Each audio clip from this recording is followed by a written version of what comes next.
Hey everyone, welcome back to Bites of Italy. I'm Natalie. And I'm Scotty. We're your hosts. And today, we will delve into something really special. That's right. This is episode 5. We are still in Florence and we're turning our attention to a topic that's near and dear to the hearts of anyone who visits Italy: coffee houses. We are in a country that has always loved good coffee. It is a daily ritual that is connected to Italian traditions and habits. And espresso is the most consumed beverage in Italy. Exactly. And Florence is famous for its historic cafes. They're more than just places to grab a coffee. They're institutions filled with history, culture, and of course, amazing food and drinks. So today we're going to explore 3 iconic historic cafes that you absolutely have to check out when you're in Florence. From their fascinating histories to the signature drinks that make them stand out, we've got a lot to share. So whether you're planning your trip or just dreaming about it, sit back and let us take you on a journey through Florence's historic cafes, the Caffè Storici. Yeah, get ready to savor the aroma of freshly brewed coffee and step back in time with us. And get ready for a journey through art, literature, and the culture of coffee. I'm already picturing myself sitting in one of these cafes with a delicious pastry in hand. And I'm excited to share some fascinating stories and insights. Me too, so let's set the scene. We're starting at Piazza della Repubblica, the Republic Square. One of the most iconic squares in Florence. It's right between the Duomo and Ponte Vecchio. It's been the heart of the city since Roman times. You can practically feel the history beneath your feet. And right there on the square, you will find 3 cafes that have truly stood the test of time. Each with its own unique story. However, today we will focus on 2 of them that we really like. So, let's start with Caffè Paszkowski. This place is incredible. Paszkowski, an interesting name for a cafe, and not at all Italian. In 1903, it was taken over by the company that produced a famous beer, Paszkowski, which gave its name to the cafe. In 1903, wow! Exactly. It speaks to its significance in Italian culture. This cafe is officially recognized as a national monument and a historic place of Italy.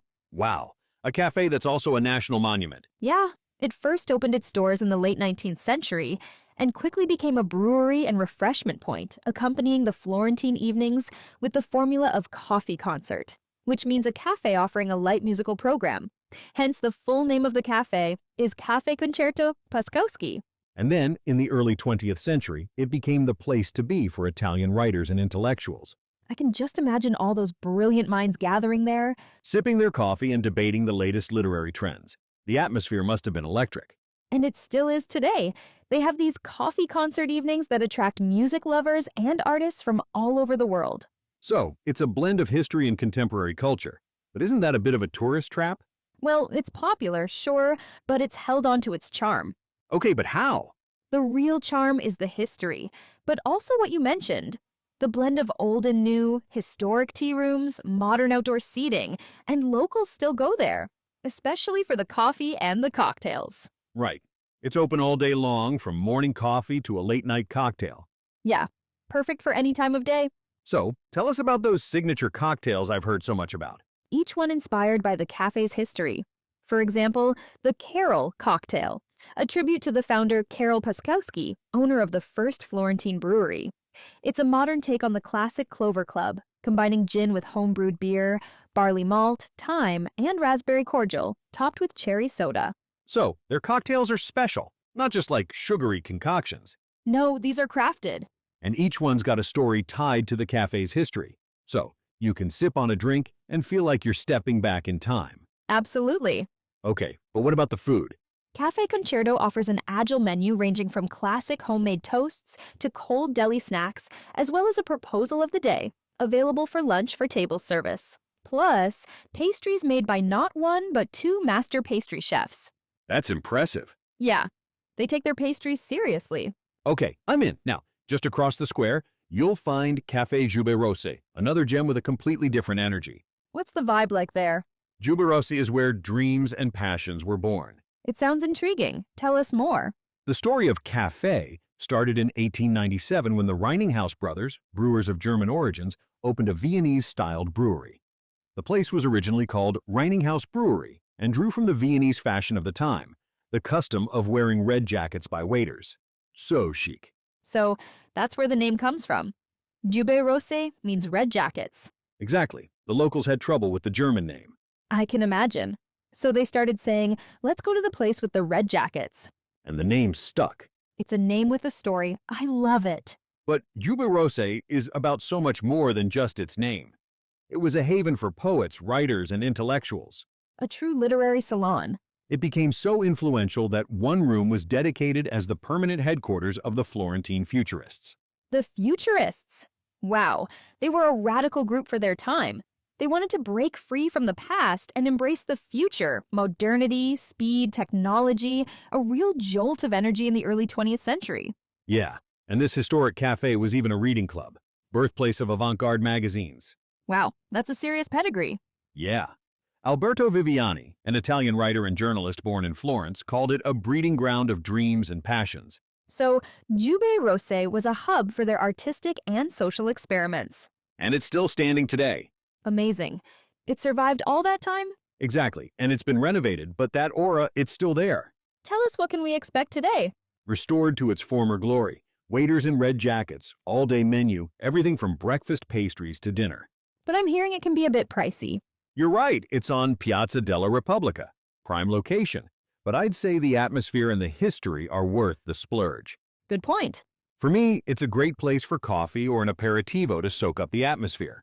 And it's a must for anyone interested in Florence's artistic and intellectual heritage. Yeah. So, we've got elegance and history at Caffè Paszkowski and fiery artistic passion at Caffè Giubbe Rosse. Now, I'm eager to explore some cafes beyond Piazza della Repubblica. Well, both of these historic cafes are fantastic, but you are right. Florence has so much more to offer. Ready to explore the birthplace of the Negroni, one of the most famous cocktails in the world? Oh, you bet. So let's go to Via della Spada, very close to Palazzo Strozzi. And let's talk about Negroni. What's the story behind this iconic cocktail? Our listeners need to hear it. Well, it all started at Caffè Giacosa in Florence. Okay. And Giacosa itself has quite the history. Founded in 1815 in Turin. Wow, that's a long time ago. Yeah, and the Giacosa brothers opened their cafe in 1860 also in Florence, on Via Tornabuoni, an elegant street known as Salotto dell'Europa, the drawing room of Europe.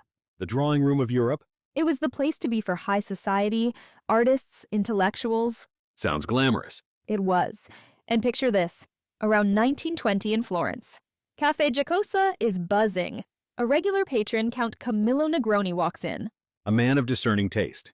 Yeah, he orders his usual Americano cocktail, but wants something a bit stronger. I can relate to that. And he asks the bartender to swap the soda water for gin. And bam, Negroni cocktail was born. Exactly. A simple request that changed cocktail history. I wonder what Count Negroni would think if he knew his drink had become so famous. Right. It's a global phenomenon now. From a count's whim to a cocktail menu staple. Yeah, amazing. But I've heard Caffè Giacosa faced some challenges in recent years. Sadly, yes. In 2016, it had to close its original location. Oh no, why? Rising rents, and the influx of luxury boutiques in the area. Oh, the classic story. It's so sad to see historic places being lost. It is. But thankfully, the story doesn't end there. Oh, good. What happened? This cafe was reborn just 20 meters away as Giacosa 1815 Negroni's House. I love that they embraced their legacy. It's a beautiful tribute to the cafe's history and the iconic drink it birthed. So, let's talk about what it's like now. Well, the Negroni takes center stage, of course. Yeah, they have this incredible cocktail menu. It makes sense. Tell us more. 3 sections to the cocktail menu.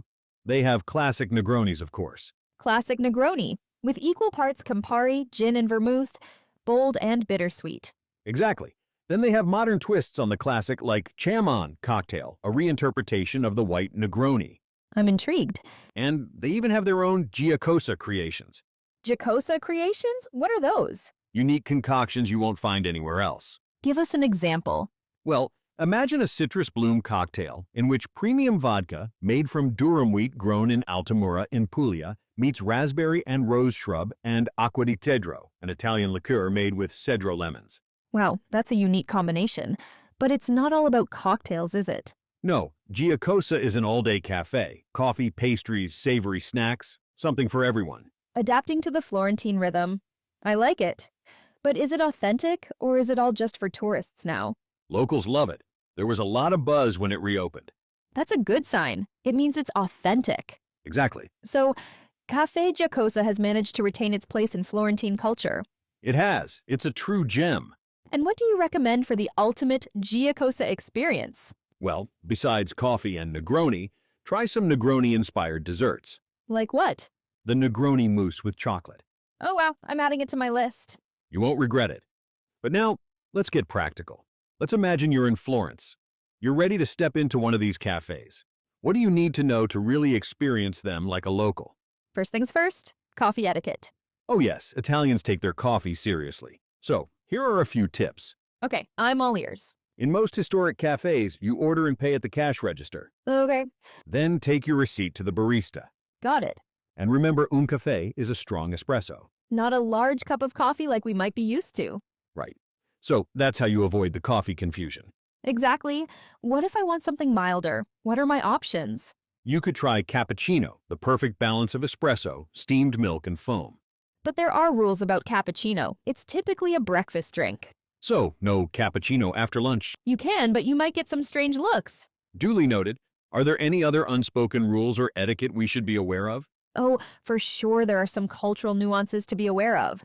Like, for most locals, cafe is the place to grab a quick espresso or cappuccino, throw back a cornetto, and be on their way.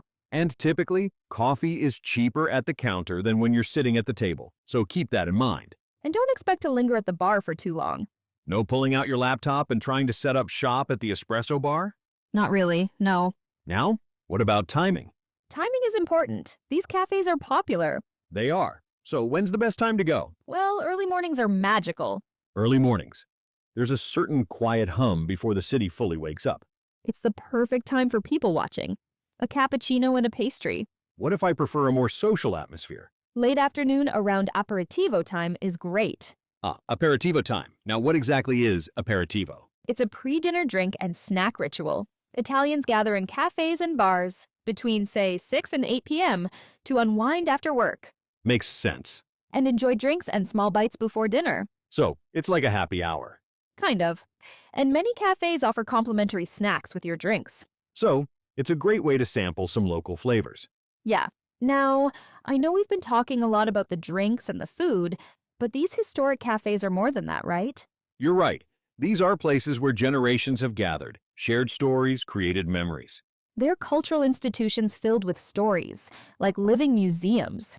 Imagine the conversations that happened within those walls. Artists, writers, philosophers. A connection to the past and the present and the future.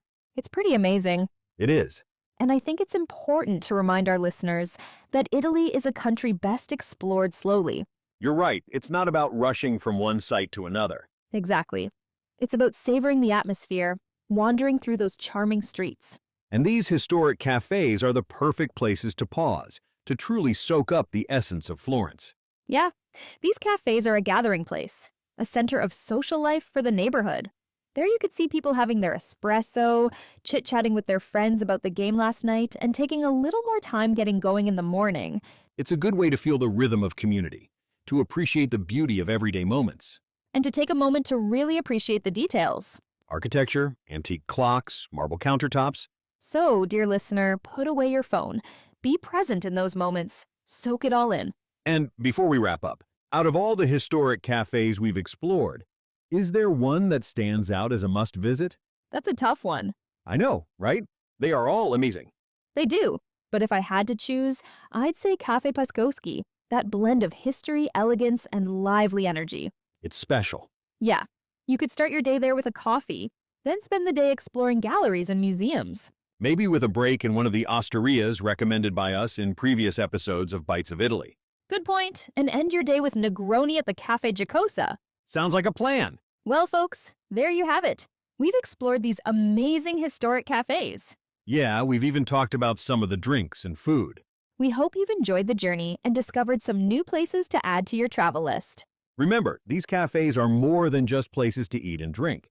They're portals to another time, invitations to connect with the heart and soul of Florence. As you plan your next trip to Italy, make sure to carve out some time to explore Caffè Storici.